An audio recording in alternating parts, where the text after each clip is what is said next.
अस्सलाम वालेकुम। Voice of summary में आप सबको खुश आमदीद। छोटी सी रिक्वेस्ट है भाई, अगर चैनल को अभी तक सब्सक्राइब नहीं किया तो जल्दी से सब्सक्राइब कर दें, और नॉवल अगर आपको अच्छा लगे तो ज़रूर लाइक कीजिएगा। अपना खूबसूरत सा कमेंट भी ज़रूर छोड़ा करें, और बिग रिक्वेस्ट है यार, मुझे आप लोगों की सपोर्ट की बहुत ज़्यादा ज़रूरत है, तो प्लीज़ सपोर्ट किया करें।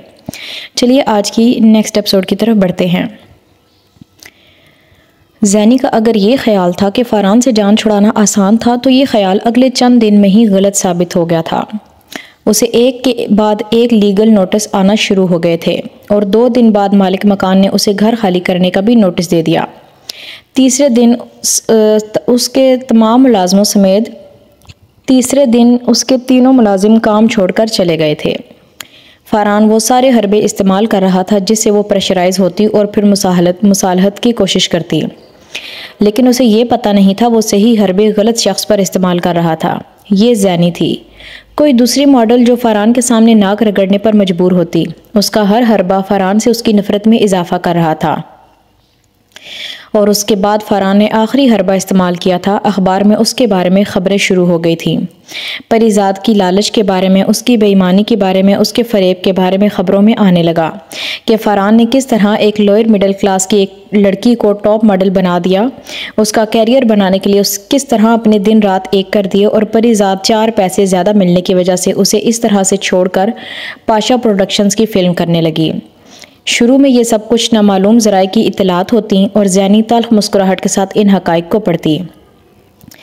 फिर फ़रहान बिलाखिर पर्दे के पीछे से निकलकर खुल्लम खुल्ला सामने आ गया था। उसने एक प्रेस कॉन्फ्रेंस मुनक्किद करके परिजाद की कमीनगी, लालच, खुदगर्जी, घटियापन, कम ज़रफ़ी और एहसान फरामोशी के बारे में तफसीलात फराहम करने के साथ साथ उस पर हत्तल मकदूर के एक इल्ज़ाम लगाए। उसकी शराब नोशी की तफसीलात दी, उसे मंशियात का आदी करार दिया। बहुत से मर्दों के साथ उसके ताल्लुकात के हवाले से उस पर इल्ज़ामात लगाए, यहाँ तक कि उस पर शूट के दौरान अपनी रकम और इसके इस्तेमाल में होने वाली ज्वेलरी की चोरी तक के इल्ज़ामात लगाए। ज़ैनी ने अगले दिन अखबारात में इस प्रेस कॉन्फ्रेंस की तफसीलात को बेहद दिलचस्पी से पढ़ा। उसे किसी एक बात, एक झूठ, एक इल्ज़ाम पर भी गुस्सा नहीं आया था।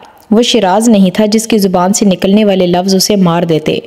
वो उसके लिए कोई और था। उसे दिलचस्पी नहीं थी उस आदमी के मुंह से निकलने वाले इल्ज़ामात सुनकर और पढ़कर दुनिया उसे क्या समझती थी। मगर इस प्रेस कॉन्फ्रेंस की तफसीलात पढ़ने के बाद कुछ देर बाद ही तबरेज़ पाशा ने उसे फ़ोन किया था। वो पिछले कुछ दिन में अखबार में आने वाले स्कैंडल के बारे में तमाम खबरें पढ़ रहा था, और वो परिजाद के शूट में इमेज के हवाले से बहुत ज़्यादा तहफ़्फ़ुज़ात रखता था। इसलिए वो परिजाद से इस सारे मसले के बारे में बात करना चाहता था।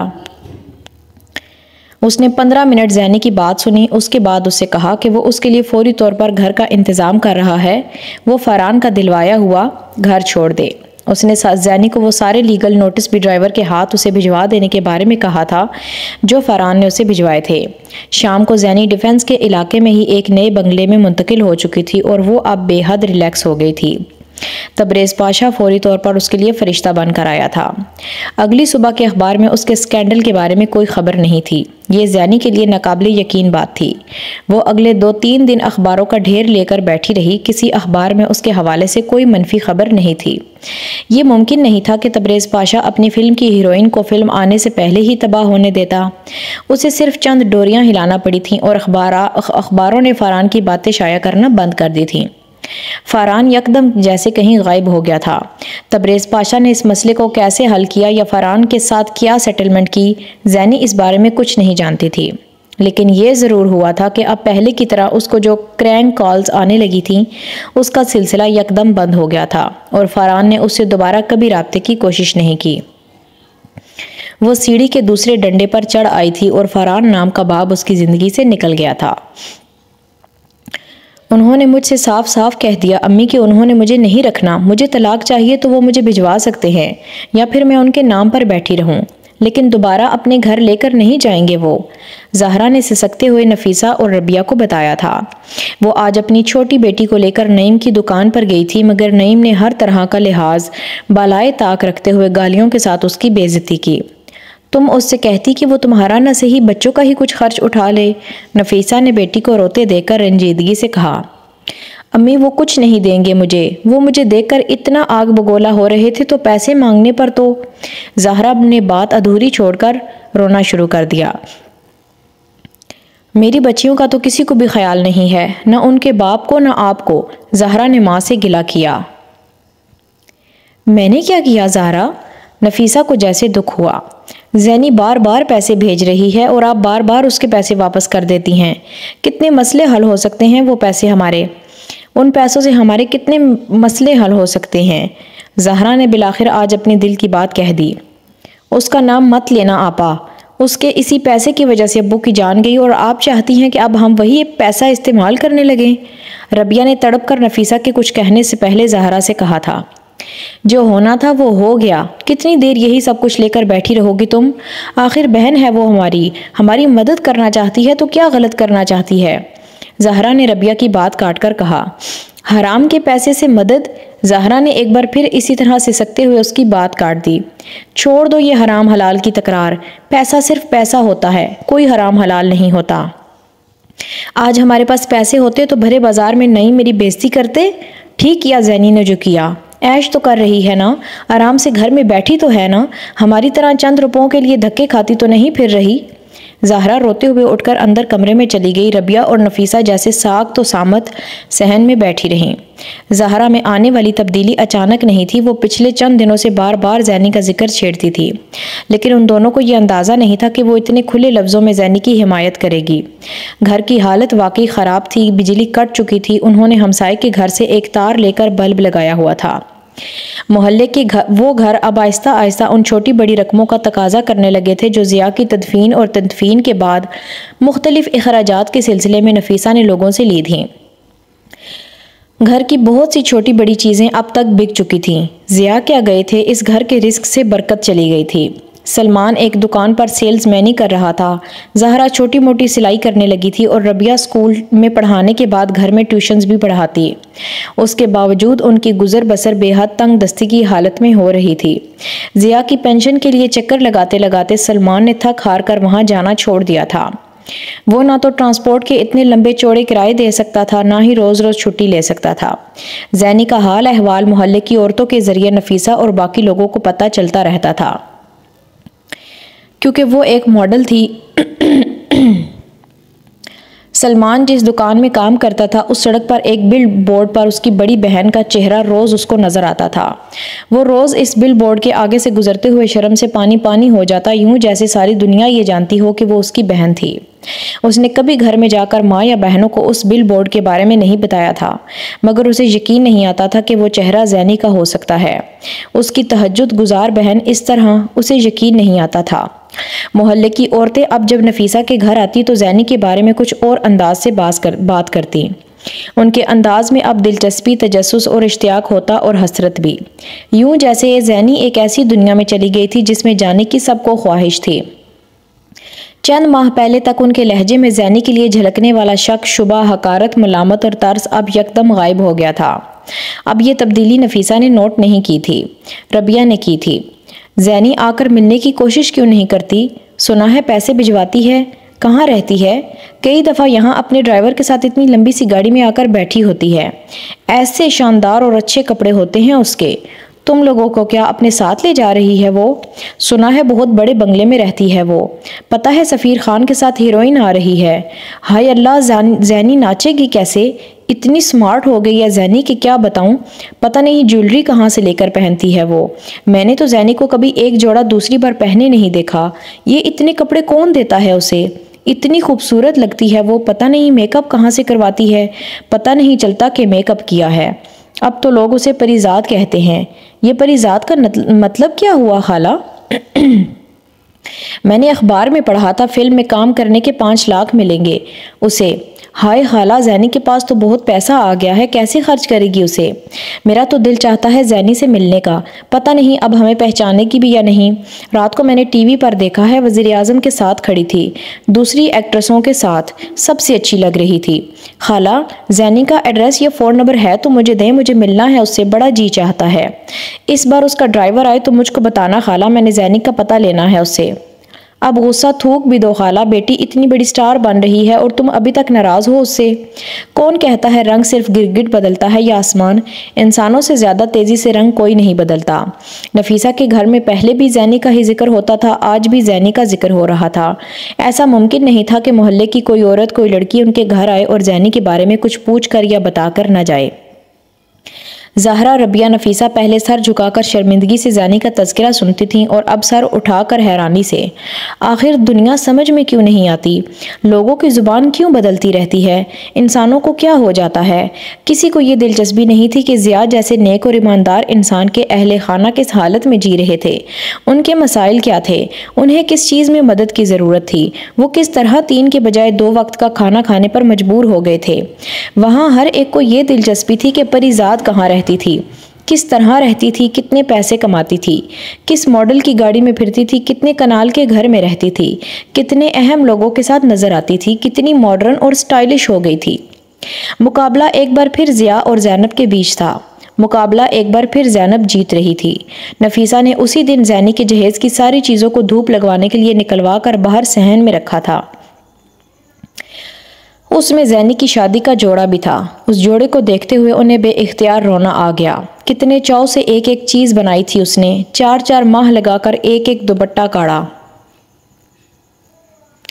ऐसी तो नहीं थी मेरी जैनी, पता नहीं क्या हो गया उसे। नफीसा ने भर्राई हुई आवाज़ में रबिया से कहा, जो उनके साथ मिलकर वो कपड़े बाहर लाई थी। रबिया ने जवाब में कुछ नहीं कहा, वो सिर्फ सर्द महरी से उस दुपट्टे को देखती रही। उसे माँ की तरह जैनी पर तरस नहीं आया था। शायद आ जाता, मगर उनकी ज़िंदगी में पिछले 6 माह न आए होते। नफीसा तो माँ थी। उन कपड़ों और चीज़ों को देखकर उन्हें जैनी की वो खुशी, वो हंसी याद आई थी जो वो उन्हें खरीदते, उन्हें बनाते हुए महसूस करती थी। एक एक फूल, एक एक पत्ता, एक एक टांका कोई इन कपड़ों को देखकर बआसानी बता सकता था कि वो एक ही लड़की के हाथ के हैं, और जिस लड़की के हाथ के हैं उसने इन चीज़ों को बनाने में अपनी जान मारी होगी, अपने दिन रात लगा दिए होंगे। नफीसा उसकी शादी का लिबास गोद में लिए बहुत देर बैठकर रोती रही। उसकी शादी के दुपट्टे के कुछ हिस्से पर गोटा किनारी अभी भी बाकी था। उसने हस्बे आदत सुई दुपट्टे के साथ ही अटका कर रखी हुई थी। वो सुई अभी भी वहीं थी, वो दुपट्टा अभी भी पूरा नहीं हुआ था। नफीसा को एक बार फिर सब कुछ याद आने लगा था। वो वहीं उसी सहन में, उसी तख्त पर सारा दिन उस दुपट्टे को गोद में लिए बैठी रहती थी। किसी को साथ हाथ भी न लगाने देती कि कहीं हाथ की कुदरती चिकनाई का कोई दाग, कोई धब्बा दुपट्टे पर ना आ जाए।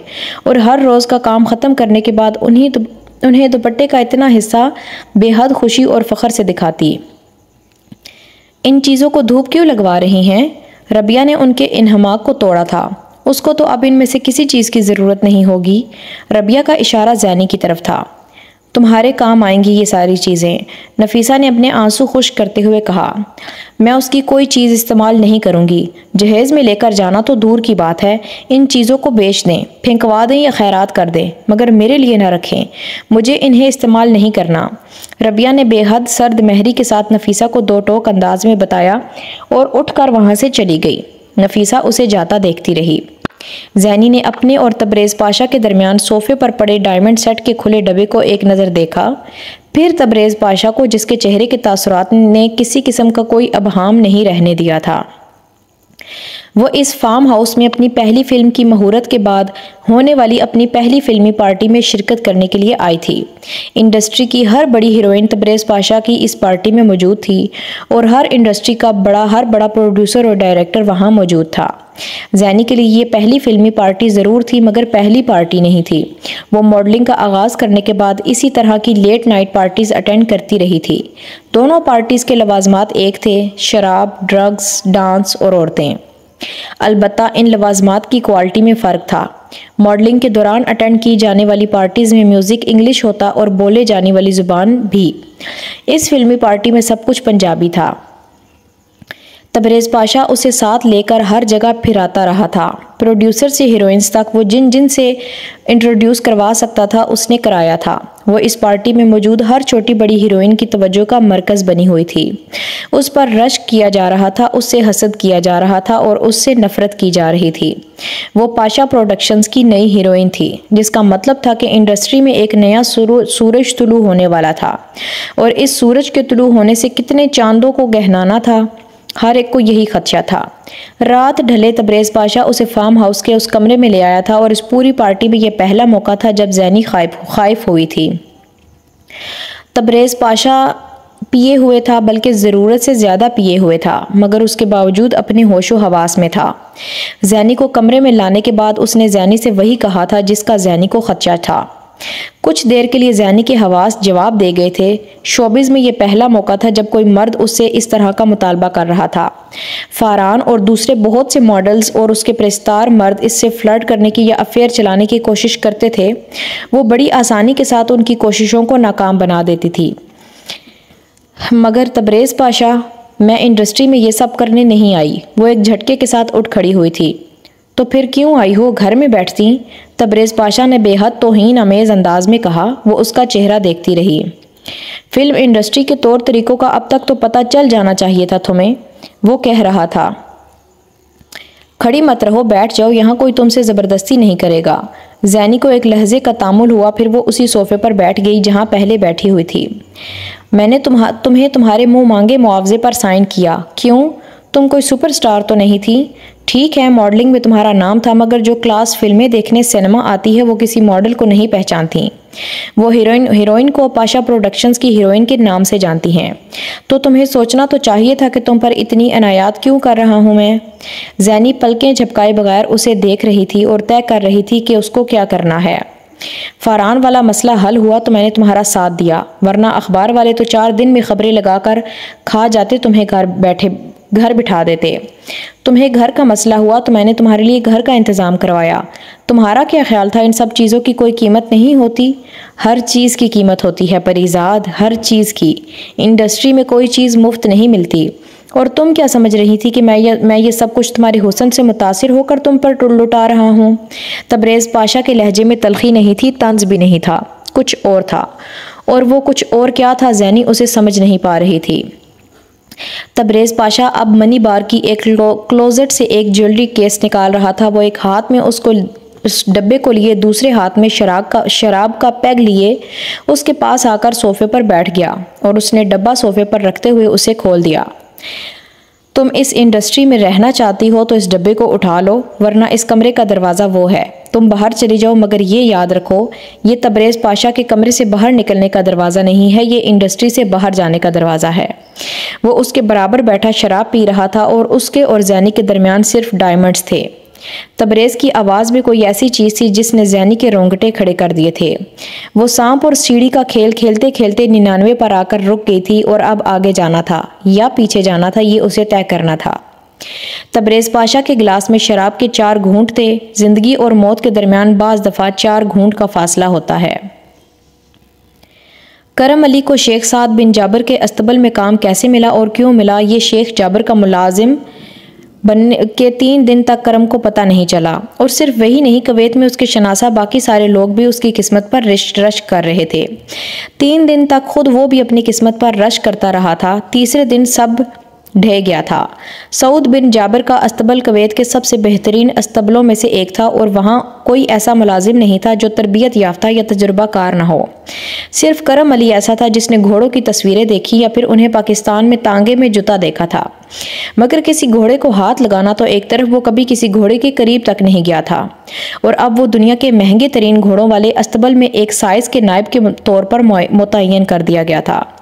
और इस हैसियत में उसे रिहाइश के लिए जो कमरा और सहूलियात दी गई थी, उन्होंने करम अली की ज़िंदगी में पहली बार सही मानों में हवास बाख्ता कर दिए थे।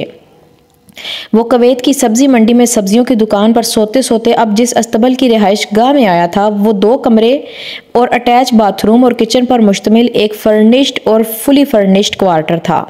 करम अली कम से कम 1 घंटा एक ही जगह खड़े इधर से उधर अपने पैरों पर खड़ा रहा। उस क्वार्टर में बिलाशुबा सबसे अजीब और गैर मौजू चीज़ वो खुद ही था। करम को खुद से एतराफ़ करने में कोई आर नहीं हुआ।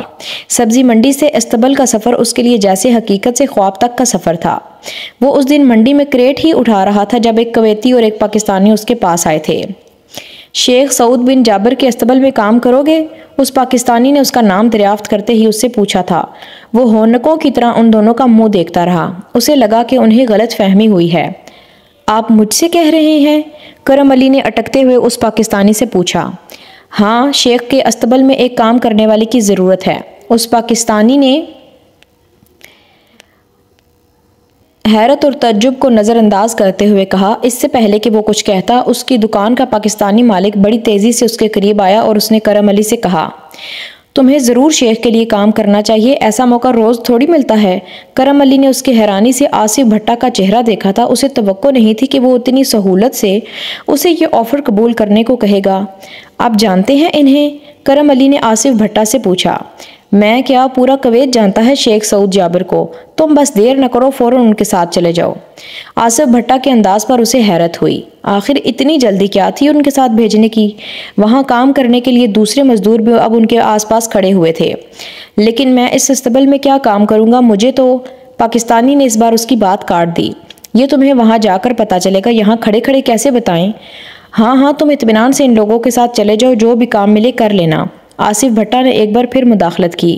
तुम जाओ, अपना सामान उठाओ और उनके साथ चले जाओ। अभी? करम अली ने कुछ कहना चाहा मगर उस पाकिस्तानी ने एक बार फिर उसकी बात काट दी। हाँ, अभी और इसी वक्त हम सिर्फ तुम्हें लेने ही आए हैं। करम अली मजमा में खड़ा कुछ ना समझने वाले अंदाज में बारी बारी आसिफ भट्टा और उन 2 लोगों को देख रहा था जो उसे लेने आए थे। मगर क्यों? क्या उन्हें अस्तबल में किसी काम करने वाले की ज़रूरत थी या फिर सिर्फ उसकी ज़रूरत थी? और वो क्या उससे पहले किसी हवाले से उसे जानते थे? किस हवाले से? और वो उसको कैसे जानते थे? एक के बाद एक सवाल उसका जहन उलझा रहा था मगर उसके पास अब वहाँ बैठे इन लम्हों इन सवालों का जवाब ढूंढने के लिए वक्त नहीं था।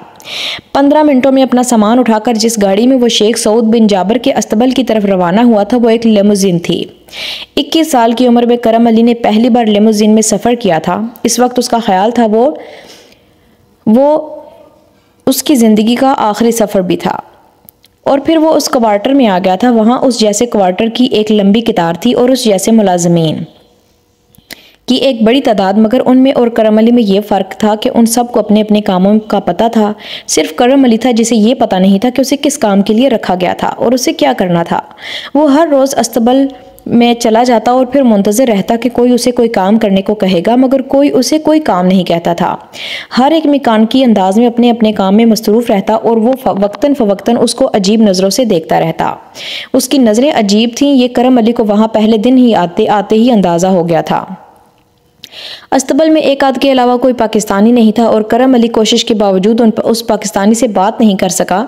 ये कहना ज़्यादा बेहतर था कि उन्होंने उससे बात नहीं की। वो उनके रवैये को भी समझ नहीं सका मगर वहाँ की बाकी चीज़ें भी कहाँ समझ पा रहा था। शेख सऊद बिन जाबिर के अस्तबल में घोड़ों की तादाद इतनी ज़्यादा नहीं थी। कुवैत में बहुत से दूसरे अस्तबलों में सैकड़ों की तादाद में घोड़े थे मगर सऊद के अस्तबल में दुनिया की हर बेहतरीन नस्ल का घोड़ा मौजूद था। सवारी से लेकर रेस के घोड़ों तक हर नायाब किस्म का घोड़ा उसके पास था और उन घोड़ों के लिए उसने दुनिया की बेहतरीन सहूलियात और बेहतरीन अमला मुहैया कर रखा था। फिर उनमें करम अली अपने आप को फिट ना समझता तो क्या समझता। शेख सऊद बिन जाबिर को उसने वहां अपने आने के तीसरे दिन ही देख लिया था। वो उस साइज के साथ चंद घोड़ों को बाहर ला रहा था जब राइडिंग गियर में मलबूस एक आदमी घोड़ा दौड़ाता हुआ उनकी तरफ आया था। उसने साइस और आसपास के चंद दूसरे मुलाजमीन को यकदम मोहतात होते देखा। उस वक्त उसे यह अंदाज़ा नहीं था कि वो शेख सऊद बिन जाबिर हो सकता था, क्योंकि वो उसे कोई उधेड़ उम्र बूढ़ा आदमी समझ रहा था, मगर वो 40 साल की उम्र का एक बेहद हैंडसम और लंबा मर्द था। उसके करीब आने पर दूसरे मुलाजमों की तरह उसने भी उसे सलाम किया था। सऊद बिन जाबिर की नज़रें कुछ देर उस पर जमी रहीं। फिर उसने साइस से अंग्रेज़ी में कुछ कहा। साइस ने जवाबन कुछ कहा। इस बार सऊद बिन जाबिर ने उसे देखा और फिर बेहद साफ उर्दू में उससे कहा, अपनी शर्ट उतार दो। करम अली को उसके मुंह से उर्दू सुनकर जितना झटका लगा था, उस जुमले को सुनकर उससे ज़्यादा शौक लगा था। वो इस वक्त निकर और शर्ट में मलबूस था और वो तकरीबन इसी तरह का लिबास था जो वहाँ काम करने वाले ज़्यादातर लोगों ने पहना हुआ था। और अब शेख सऊद बिन जाबिर उसे सबके सामने शर्ट उतारने के लिए कह रहा था। करम अली पिछले कई सालों में बर्स का मर्ज जाहिर होने के बाद कभी किसी के सामने अपनी शर्ट नहीं उतारी थी, और कहाँ ये कि यहाँ खुले आम सब के सामने वो अपनी शर्ट उतार देता। गोया जो राज वो पिछले 18 सालों से छुपाए फिर रहा था उसे बीच चौराहे में फाश कर देता। उसका हलक यकदम खुश्क हो गया था। उसे शदीद हितक का एहसास हुआ था। अपनी शर्ट उतार दो, इस बार सऊद बिन जाबिर ने बेहद करख्त लहजे में कहा। मैं उससे कहा और इससे बेशतर कि वो कुछ कहता या करता। दो मुलाजिम आगे बढ़े थे और उन्होंने चंद सेकंड्स में करम अली की शर्ट उतार दी। करम अली ने मुजाहमत नहीं की, मुजाहमत बेकार थी। वहाँ मौजूद हर शख्स की नज़रें करम अली के पेट और कमर पर मौजूद बर्स पर जम गई थीं और करम अली की नज़रें सऊद बिन जाबिर के घोड़े के पैरों पर। उसने अपने जिस्म के बाल खड़े होते हुए महसूस किए थे। सऊद बिन जाबिर अब अपने घोड़े पर बैठा उसे आहिस्ता आहिस्ता हरकत देते हुए करम अली के गिर्द चक्कर लगा रहा था, और चक्कर लगाने के साथ साथ वो बड़ी संजीदगी से करम अली के जिस्म पर मौजूद इन निशानात को देख रहा था। फिर जैसे कुछ मुतमईन होते हुए उसने करम अली से पूछा, जिस्म पर और भी कहीं बर्स के दाग हैं? इस बार उसके लहजे में पहले जैसी करख्तगी नहीं थी। करम अली ने घोड़े के पैरों से नजरें उठाकर सऊद को देखा और फिर खुश्क होते हुए हलक के साथ कहा, नहीं, शर्ट पहन लो। सऊद ने उससे कहा और फिर साइड से एक बार फिर इंग्लिश में कुछ कहने लगा। करम अली ने उस दूसरे मुलाजिम के हाथ से शर्ट लेकर पहन ली जिसने उसकी शर्ट उतार दी थी। सऊद बिन जाबिर का रवैया उसके लिए नाकाबिले फहम था, मगर बाकी सब कुछ कहाँ उसकी समझ में आ रहा था। सऊद बिन जाबिर सिर्फ चंद मिनट और वहाँ ठहरा था, फिर इसी तरह घोड़ा दौड़ाते और करम अली पर एक नज़र डालते हुए वहाँ से चला गया था। करम अली का ख्याल था कोई ना कोई अब उसे वहां से चले जाने के लिए कहेगा। बर्स देखने के बाद यही होना चाहिए था। उसका ख्याल एक बार फिर गलत निकला था। किसी ने उसे वहां से जाने के लिए नहीं कहा था। बर्स के इन दागों को देखकर भी नहीं। कुछ ना कुछ गलत जरूर था, मगर गलत क्या था ये करम की समझ में नहीं आ रहा था। वहां काम करने वाला हर शख्स उससे कुछ फासले पर था, मगर इस फासले में करम को नफरत या हकारत की झलक नहीं आ रही थी, और ये चीज़ भी उसे उलझा रही थी। ये नफरत और हकारत नहीं थी तो फिर क्या चीज़ थी जो उन सबको उससे दूर रख रही थी? वहां आमद के 7वें दिन उसे यह भी पता चल गया था। उस दिन अपने क्वार्टर में जाकर बहुत देर तक करम इस पूरे वाक़े के बारे में सोचता रहा और हितक का एहसास बेहद शदीद तरीन था, मगर पैसे की ज़रूरत उससे ज़्यादा शदीद। उसका जी चाह रहा था कि वक्त ज़ाया किए बगैर वहाँ से चला जाए, और उसका दिमाग से उससे कह रहा था कि वो ये हमाकत ना करे। आखिर उसमें हर्ज ही क्या है? सिर्फ उसकी शर्ट ही तो 12-15 लोगों के बीच में उतरवाई गई थी, और तो कुछ भी नहीं हुआ। वो अब एक अरबी शेख का मुलाजिम था, और वो चाहता तो उसके साथ उससे भी बुरा सलूक कर सकता था। अपने मेल जोल के लोगों से अरबों के अपने मुलाजमों के साथ बदसलूकी के किस्से सुनता रहा था, और ये इन किस्सों के मुकाबले में कुछ भी नहीं थी। कम अज़ कम ऐसी नहीं कि वो उस मुलाजमत को छोड़ कर चला जाए। वो बार बार खुद को तसल्लियाँ दे रहा था, मगर उसके अंदर होने वाली चुभन बेहद शदीद थी। वो सारी रात रोता रहा था। अपने घर से निकलने के बाद, वो कुवैत आने के बाद कई बार रोया था, मगर जिंदगी में पहली बार यहाँ आकर वो बेबसी के एहसास से रो रहा था। पहली बार उसे वो सारी जंजीरें तकलीफ देने लगी थी जिन्हें उसके मुकद्दर और रिज़्क को शेख सऊद बिन जाबिर के इस्तबल का हिस्सा बना दिया था। अगली सुबह वो फिर ठीक था। जब काम करना था तो फिर रो कर क्या और हंस कर क्या। सऊद बिन जाबिर से दोबारा उसका सामना नहीं हुआ। वो दोबारा उसका सामना करना भी नहीं चाहता था। अस्तबल में बज़ाहिर सब कुछ नॉर्मल था, मगर करम को महसूस हो रहा था कि हर गुजरते दिन के साथ उसके अमले में एक अजीब तरह की बेचैनी और परेशानी पाई जा रही थी। अस्तबल के डॉक्टर हर वक्त एक के बाद एक घोड़े का मुआयना करते नजर आए थे। घोड़ों में पाया जाने वाला चारा अजीब तरह के हिफाजती इकदामात में अस्तबल से बाहर से मंगवाया जाता था, और फिर चंद खास इकदामात से ही उस चारे को घोड़ों को देते थे। घोड़ों को दी जाने वाली बाकी खुराक भी सील्ड होती थी और वही उन्हें घोड़ों तक पहुंचाते थे। यही हाल उस पानी का था जो घोड़ों को पिलाया जा रहा था। अस्तबल में काम करने वाले किसी आदमी की रसाई पानी के उस जखीरे तक नहीं थी जिसका पानी उन घोड़ों तक डलून के जरिए से पहुंचाया जाता था। कैसी लगी है आज की आपको एपिसोड ज़रूर बताना, कमेंट ज़रूर किया करें यार। अगर अभी तक आपने मेरा चैनल सब्सक्राइब नहीं किया तो जल्दी से सब्सक्राइब कर लें, और अगर नावल को लाइक नहीं किया तो जल्दी से लाइक कर दें। बहुत मेहनत लगती है यार, सपोर्ट कर दिया करें प्लीज़। कल आपसे दोबारा मुलाकात होगी, तब तक के लिए अल्लाह हाफिज़।